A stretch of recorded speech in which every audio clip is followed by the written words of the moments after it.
Jawa Barat. Kali ini saya tidak sendiri, saya ditemani oleh rekan saya, Ibu Yusi. Beliau merupakan guru kelas 5B di SDN 1 Bundar. Selamat pagi Bu. Selamat pagi Bu Rita. Gimana kabarnya hari ini? Alhamdulillah. Oke, sesuai kesepakatan hari ini kita akan melakukan percakapan praobservasi ya Bu. Ya. Nanti mohon izin, saya akan amati jalannya proses pembelajaran yang Ibu laksanakan di kelas. Adapun tujuan dilakukannya supervisi adalah untuk mengetahui dan mengevaluasi jalannya proses pembelajaran yang akan Ibu laksanakan di kelas. Dan kenapa hari ini kita melakukan percakapan praobservasi? Nah, ini sebagai persiapan awal sebelum nanti Ibu melakukan pembelajaran agar Ibu lebih siap dan lebih percaya diri sehingga bisa memberikan pembelajaran yang terbaik bagi diri Ibu. Nah, ada beberapa pertanyaan yang akan saya sampaikan kepada Ibu, boleh? Ya, boleh. Nah, pertama terkait tujuannya Bu, kira-kira apa tujuan pembelajaran yang ingin Ibu capai? Yang akan saya berikan nanti kepada peserta didik itu yaitu materinya rantai makanan. Dan saya akan menerapkan 3 tujuan pembelajaran. Yang pertama, melalui tayangan video pembelajaran, peserta didik dapat mengidentifikasi peran makhluk hidup pada rantai makanan dengan benar. Yang kedua, melalui gambar serta tayangan video pada PowerPoint, peserta didik dapat mendeskripsikan hubungan makhluk hidup pada rantai makanan dengan benar. Dan yang ketiga, melalui diskusi kelompok, peserta didik mampu mempresentasikan hasil pengamatannya berupa rantai makanan di depan kelas dengan penuh percaya diri. Berarti itu materinya rantai makanan, pelajarannya pas ya Bu? Pas. Oke, baik. Bagaimana dengan area pengembangan yang ingin Ibu capai? Untuk area pengembangan yang akan saya berikan yaitu saya lebih fokus kepada pengetahuan dan keterampilannya. Yang pertama yaitu meningkatkan kemampuan siswa dalam mengidentifikasi peran makhluk hidup pada rantai makanan dengan benar. Lalu yang kedua, meningkatkan pengetahuan siswa mengenai hubungan antar makhluk hidup pada rantai makanan. Dan yang ketiga, meningkatkan keterampilan peserta didik untuk bekerja sama dalam kelompok dan mempresentasikannya hasil diskusi kelompoknya di depan kelas dengan baik dan penuh percaya diri. Ya, area pengembangannya mungkin Ibu akan dikembangkan di pengetahuan dan keterampilannya ya. Sekarang bagaimana rancangan pembelajaran yang ingin Ibu terapkan di dalam kelas dari strategi pembelajaran, model ataupun metode yang akan Ibu lakukan? Untuk nanti ketika saya masuk di kelas ini dengan pelajaran ini, saya akan menerapkan model PBL yaitu Problem Based Learning, serta saya pun akan menerapkan pembelajaran berdiferensiasi di mana nanti peserta didik akan saya kelompokkan secara berkelompok sesuai dengan gaya belajarnya masing-masing. Ya. Metodenya gimana Bu? Oh iya, metodenya saya akan melakukan tanya jawab, diskusi kelompok dan penugasan. Itu ya strateginya. Ibu akan menerapkan pembelajaran diferensiasi untuk memenuhi kebutuhan murid, kemudian mengelompokkan peserta didiknya berdasarkan gaya belajar. Modelnya Ibu menggunakan berbasis masalah atau problem based learning ya, PBL, dan metode yang akan Ibu laksanakan tanya jawab, kemudian penugasan dan diskusi. Nah, bagaimana dengan material pembelajarannya? Media yang akan saya gunakan yaitu gambar yang sudah saya susun di PowerPoint. Juga saya sudah menyiapkan LKPD untuk dibagikan kepada peserta didik baik secara kelompok maupun individu. Oke, jadi medianya menggunakan PowerPoint dan juga ada video pembelajaran ya. Iya. Ada LKPD sesuai dengan, kalau LKPD kelompok mungkin sesuai dengan gaya belajarnya ya, dan ada LKPD individu juga ya. Kira-kira kapan Ibu akan melakukan pembelajaran ini? Saya akan melakukannya pada hari Senin di jam terakhir. Oh ya, baik. Mohon izin nanti hari Senin saya akan masuk ke kelas Ibu. Saya akan melakukan supervisi kelas, saya akan melihat dan mencatat apa-apa saja yang terjadi di kelas Ibu. Boleh ya Bu? Nanti setelah Ibu melakukan observasi kelas, kita juga akan melakukan percakapan pasca observasi yang insya Allah akan didampingi oleh pengajar praktik saya yaitu Bapak Anton Effendi ya. Sebelum kita akhiri, apa yang Ibu dapatkan dari percakapan kita hari ini? Dari percakapan kita hari ini saya merasa lebih senang Bu, karena saya bisa mengetahui gambaran yang akan saya laksanakan nanti ketika pembelajaran. Juga saya menjadi lebih terfokuskan apa saja yang harus saya persiapkan ketika nanti pembelajaran berlangsung. Demikian mungkin ya percakapan kita hari ini. Sampai bertemu di kegiatan observasi dan pasca observasi. Terima kasih banyak Bu Yuzi atas waktunya. Sama Bu Rika. Wassalamualaikum warahmatullahi wabarakatuh.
pose. Kelompok kedua juga sama ya. Kita lalu mempresentasikannya di depan. Gambarnya sudah Ibu siapkan. Boleh dibagi perannya masing-masing ya. Kelompok 4 juga sama. Kelompok 4 nanti tugasnya membuat cerita. Setelah membuat cerita, nanti dibagi perannya siapa saja yang akan memerankannya ya. Nanti semuanya berperan di depan kelas. Kelompok 5 itu akan membuat lagu mengenai rantai makanan ya. Silakan ditulis liriknya di sini, nanti lagunya dipresentasikan di depan. Mari simak video berikut. Barunya rantai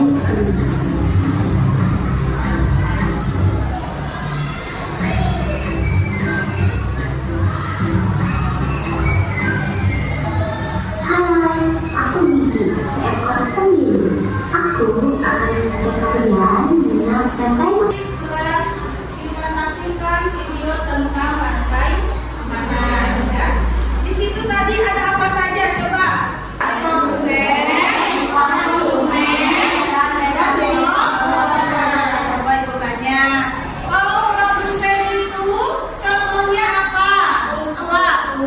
Tumbuhan ya, yang hijau-hijau produsen itu.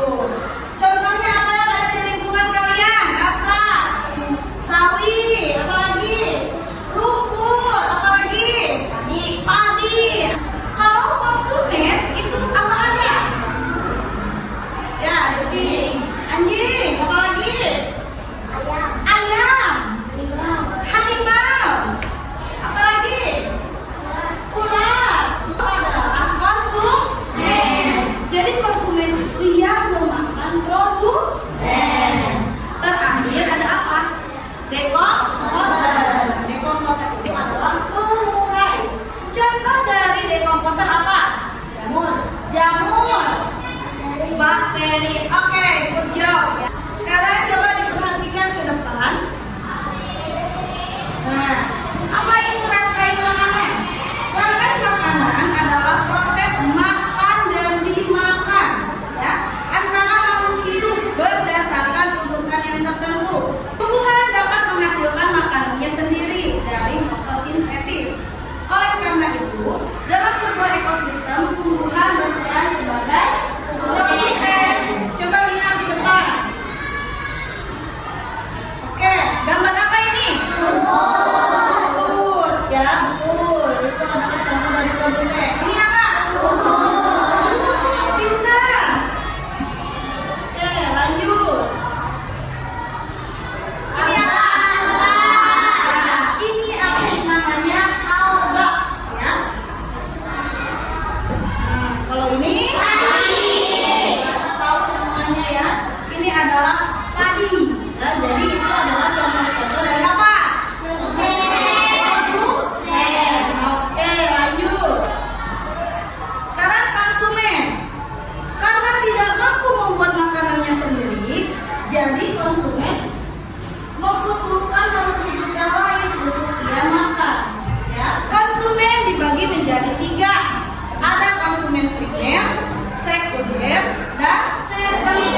Ya, konsumen tersier itu adalah konsumen yang merupakan konsumen sekunder. Ya, kalau misalnya tidak ada yang lainnya lagi, maka dia disebut sebagai konsumen puncak. Artinya dia yang paling tinggi. Ya. Nah, ya contohnya ada apa itu? Oke, lanjut. Apa? Ya, itu singa. Nah, apa nih? Ya, ini termasuk ke dalam konsumen tersier. Ya. Nah, terakhir ada apa ini? Dekomposer atau bakteri atau jamur. Ya. Dekomposer itu tugasnya itu adalah menguraikan makhluk hidup yang mati. Nah, di sini ada contoh rantai makanan. Ya. Coba yang pengen tahu di sini produsennya apa? Oke, konsumennya ada apa aja?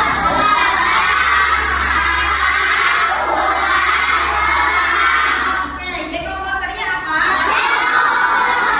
Oke, jadi rumput dimakan oleh siapa? Nah, belalang dimakan oleh kakak dimakan oleh belalang dimakan oleh belalang dimakan oleh apa lagi lalu ya adalah jamur. Ya, ini akan terus berulang, oke, sampai nanti terus berputar agar siklus kehidupan kita terus berputar. Coba tangannya di atas. Give me one. Give me two. Give me all. Oke, sip ya. Sekarang ibu akan mempersilahkan kalian untuk mengerjakan lembar kerja peserta didiknya.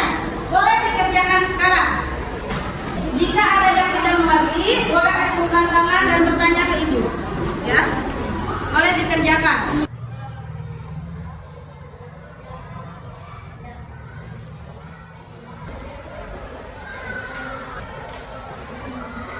Kita tidak kelompok ini. Tidak. Kita tidak kelompok ini. Tidak. Apakah sudah selesai mengerjakan tugasnya? Sudah. Oke. Kalau begitu, silakan perwakilan kelompok untuk maju ke depan. Silakan.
Tetapi yang soleh pula harus menjawab pertanyaan ibu, ya.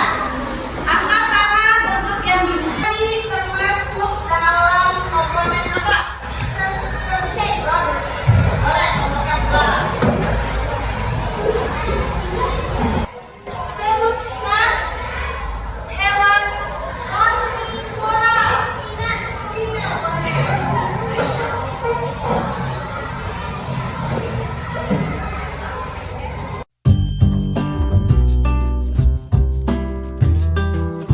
Assalamualaikum warahmatullahi wabarakatuh. Berjumpa kembali bersama saya Adelita Hoerunisa, calon guru penggerak angkatan 11 dari SDN 1 Bundar, Kabupaten Purwakarta. Kegiatan hari ini akan melakukan pasca observasi. Saya masih ditemani oleh rekan sejawat saya, Ibu Lucy, sebagai guru yang telah diobservasi, dan juga Bapak Anton Effendi sebagai pengajar praktik saya di pendidikan guru penggerak angkatan 11. Ya. Assalamualaikum Pak Anton, Bu Lucy. Gimana kabarnya hari ini? Ya, baik. Di percakapan pasca observasi ini, saya akan memberikan pertanyaan-pertanyaan kepada Ibu terkait dengan jalannya proses observasi kelas yang sudah Ibu lakukan, dengan tujuan untuk mengevaluasi sejauh mana proses pembelajaran yang sudah Ibu lakukan. Untuk pertanyaan yang pertama, bagaimana perasaan Ibu terkait jalannya kegiatan observasi yang sudah dilakukan kemarin? Perasaan saya ketika melaksanakan evaluasi kemarin observasi itu, saya merasa senang karena dengan adanya evaluasi tersebut atau observasi tersebut, saya jadi bisa mengetahui di mana kekurangan dan kelebihan saya ketika mengajar. Alhamdulillah semuanya juga berjalan dengan lancar dan baik.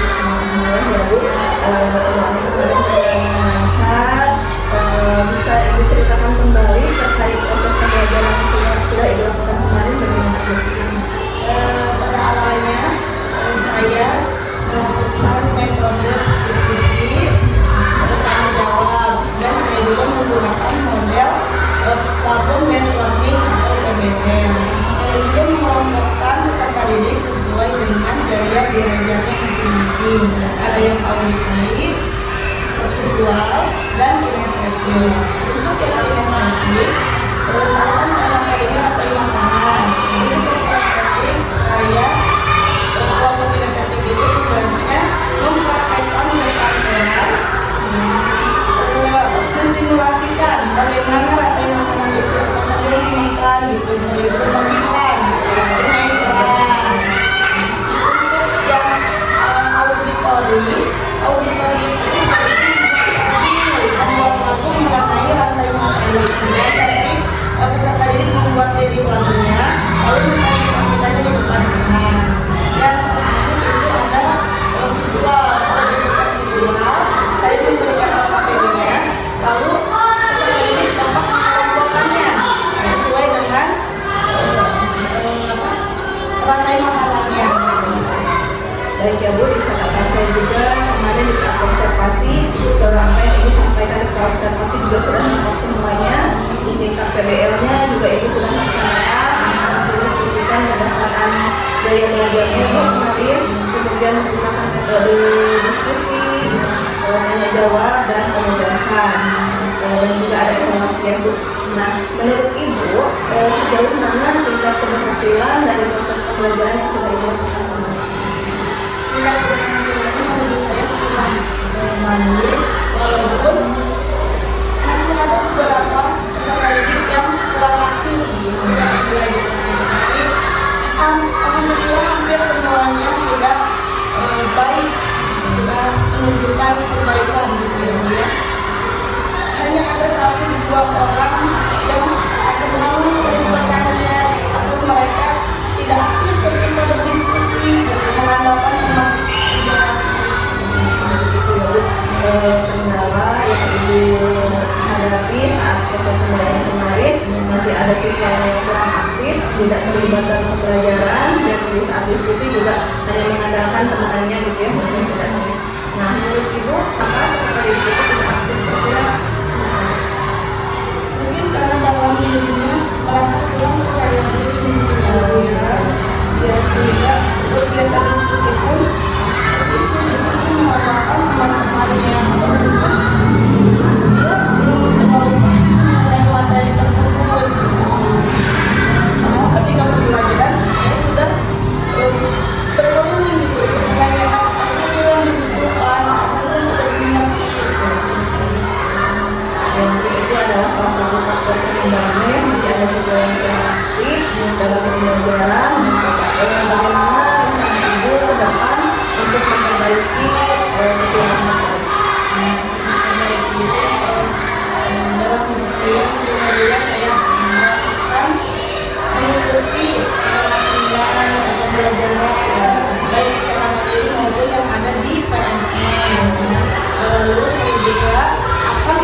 juga ibu akan membuat kelompok kecil ya. Jadi supaya semua siswanya dapat terlihat berarti mungkin kemarin ini kelompoknya terlalu banyak siswa gitu ya. Dan masih ada siswa yang tidak mau terlibat dalam kelompoknya. Seperti itu ya Bu. Mudah-mudahan apa yang sudah ibu sampaikan dapat terrealisasi dan memberikan pembelajaran yang lebih baik lagi ya Bu. Kira-kira kapan ibu akan melakukan perubahan dengan yang ibu yang sampaikan?